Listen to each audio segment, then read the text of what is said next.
the Hornets win a wild one to break the three-game bender, 125-124 against the Indiana Pacers. Tyrese Halliburton was hotter than Dance Bobcat on the surface of the sun.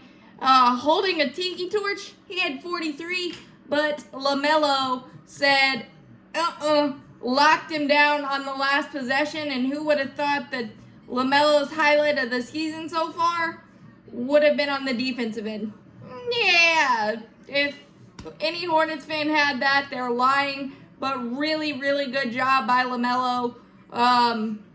He's still struggling. He did have 11 assists, and they were clutch, especially to Mark Williams with 1:01 left to make it up 3. The big run we had, we were down 106-99, 9 minutes to go, 15-2 run. Mark had 27 and 7. Gordon Hayward 23. Terry Rozier hit a couple of big threes. Unfortunately, he left late in the ballgame with a scary-looking groin strain. But that was not pretty. I was half expecting the game to stop for a circus or something because it wasn't really pretty at all. We gave up 50 points in the third quarter, but we did it when it mattered most.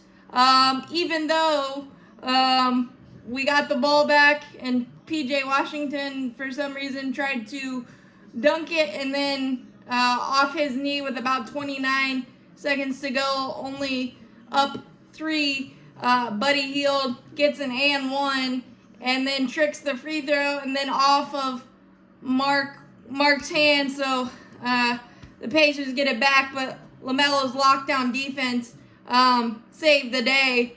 Words that I didn't think I was going to say. But Brandon Miller was huge too, 10 points, and really good defense at times.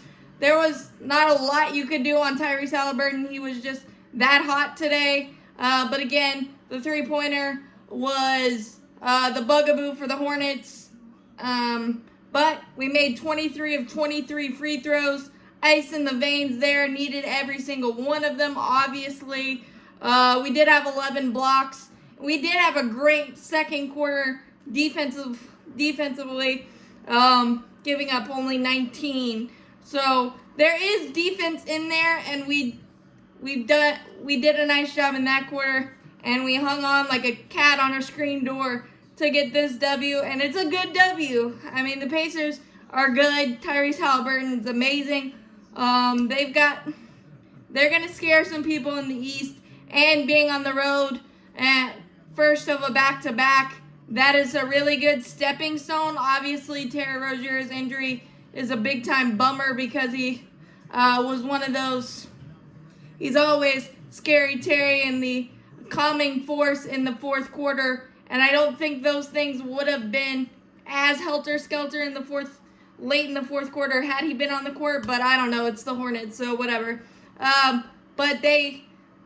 So, I mean, a win's a win, and there was a lot of good things, and being able to continue go counter punch with the Pacers, who made so many threes, was was a really good sign.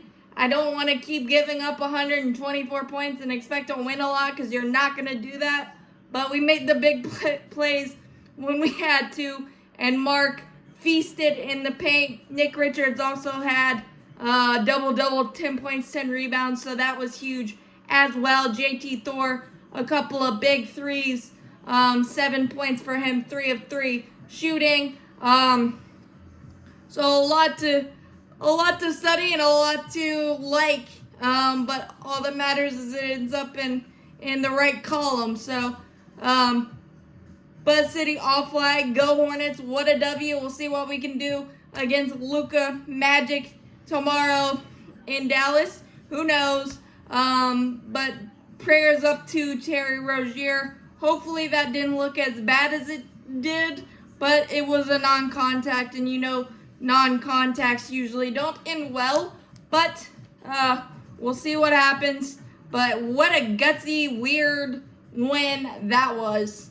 Man, and Gordon Hayward has been kind of Mr. Consistency early on in this season, and I don't think every Hornets fan had that on their bingo card. So, once again, as always, Buzz City, all flat, go Hornets.